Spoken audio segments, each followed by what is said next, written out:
You know, it's been a tradition that Yu-Gi-Oh! Protagonists can pull whatever card they need from their deck seemingly out of thin air. I just never thought they'd get quite this literal with it.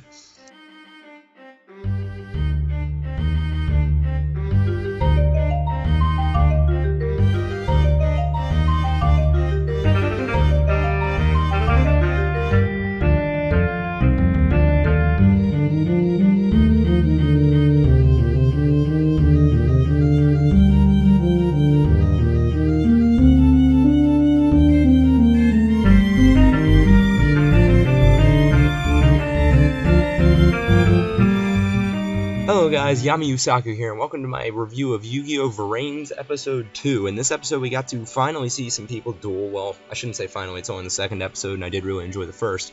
But anyway, we got to see Yusaku and the Knight of Hanoi begin their duel in a new format called Speed Dueling. If you're familiar with Yu-Gi-Oh! Duel Links, it's pretty much that format, just with the introduction of Link monsters, which haven't been added to the TCG yet. Yeah, let's start by addressing the thing I brought up in the beginning of the video. Yusaku's skill, because each player has a skill when they're dueling in the speed duel format, is literally pulling cards out of his rear end whenever he needs them from the data storm. As long as his life points are below 1,000, but for protagonists in Yu-Gi-Oh! That's normal territory, so nothing too special.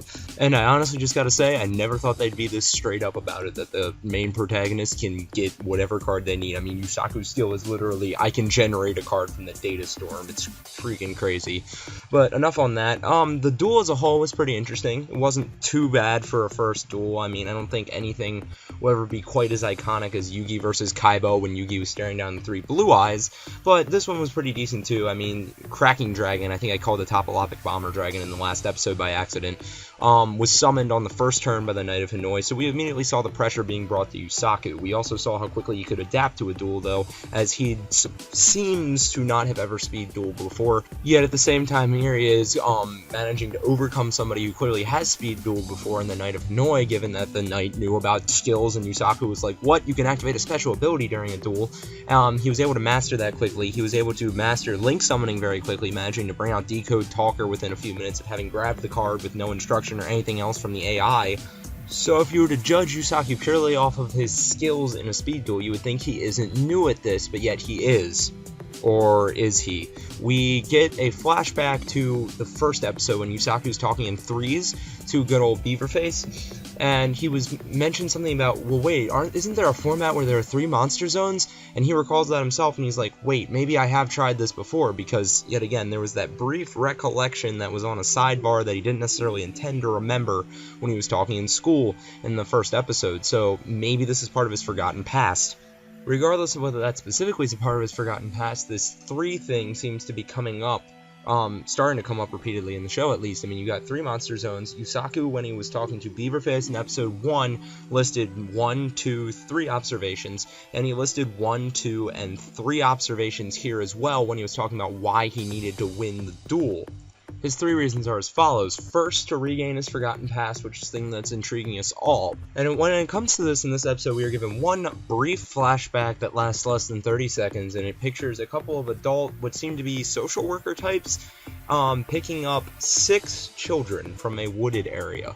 Now, what's important about 6? In the opening of the show, where we are shown those different colored birds, there are 6 different colored birds. Coincidence? I think not. They're probably connected in some way. We're just going to have to wait and see exactly how. As I pointed out in my review of episode 1, it seems that 4 of the main characters have already been assigned a colored bird, being Yusaku, Revolver, Aoi, and Go. I don't remember their exact colors off the top of my head, but those seem to be 4 of our characters. The question becomes, who are the other 2? Perhaps it's going to be the yet-to-be-seen Emma and Beaverface. It's just an early proposition, yet again, no evidence to back that up. But it's a really interesting scene. It shows them being rescued, kind of. I'm not exactly sure what's going on there, but perhaps that has something to do with why Yusaku doesn't know his past. Maybe it's something those people did to him. We're just going to have to wait to see, like with everything. It's really intriguing, though. Then we get number 2, to rescue Kusanagi's younger brother from darkness. All we see is Kusanagi's younger brother in what looks almost like a prison cell, so it's kind of intriguing what happened to him, not in a good way, because it's clearly something very bad if it turned him to darkness, probably evil of some sort, because that's traditionally what darkness is in Yu-Gi-Oh! And then number 3, to meet the one who gave him courage. Now, this one's very interesting because To me, it appears to be a female's voice. From what I've heard online, maybe it could be a young male, but I think it's a female's voice that talks to him in the brief flashback we get here of Yusaku as a kid when he hears this person talking to him. A brief conspiracy I can provide with very little support is I'm wondering if there's any chance it's Emma, who is yet to be introduced into the show. I know she's supposedly, from the pre-release stuff we've got, supposed to be this almost vigilante type soldier for hire who does things out of her own accord, trying to make money, those types of things. But perhaps she had a better side when she was younger, because this would have been at least 5 years ago when Yusaku met the person who gave him courage. And then perhaps when they encounter, he helps bring out the good in her once she realizes who he is. Like I said, I don't really have much to support that other than that maybe it's a female voice. It probably doesn't sound very much like the actress of Emma from what we know of that voice actress, but we'll have to wait and see. There's always a slight chance, you know, maybe she had a different voice when she was younger too. I don't know. Another thing we did pick up in this episode is that if you sustain too much damage, Ignis points out that you can actually begin to lose your memory or suffer mental damage. The reason I say lose your memory is because that would be considered a form of mental damage. Perhaps that's why Yusaku doesn't remember who he is to begin with. Perhaps it was something to do with the speed duel, and that would explain why he seems to have somewhere buried in the dark corners of his memory a slight little bit of degree of familiarity with speed duels still, as he expressed in the first episode by accident. Another big threat we realized from dueling in Link Vrains is that you can actually die. Ignis points that out. I'm pretty sure it's when Yusaku's falling, which immediately raises the stakes, because I don't think we've ever seen a threat like that this early in a Yu-Gi-Oh show before. Speaking of that part, it was really redeeming to me to see that Aoi actually saves Yusaku, then saying, "We're even, Playmaker," which it's great to see that, because it means that she's definitely not a damsel in distress yet. It's still possible she could end up there down the line, as Aki and Yuzu certainly weren't until much later. But for the time being, she's not, and that means there's still hope to hold out.